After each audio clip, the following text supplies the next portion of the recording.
Dieser Mann ist ein echtes Genie. Heimlich schleppt er eine alte Mülltonne nach Hause.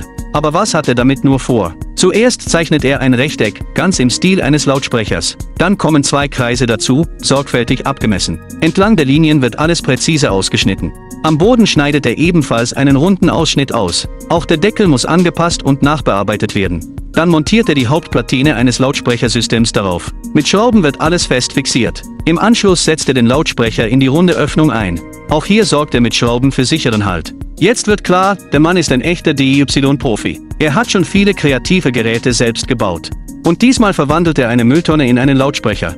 Nachdem die Platine angebracht ist, lötet er die Kabel sorgfältig an. Danach füllt er das Innere mit Watte aus. Das schützt die Bauteile vor Erschütterung. Gleichzeitig verbessert es die Klangqualität. Und schon ist dieser einzigartige Lautsprecher fertig. Er sieht einfach genial aus. Mit dem Lautsprecher auf Rädern läuft der Mann durch die Straße. Er sieht dabei zwar etwas verrückt aus, aber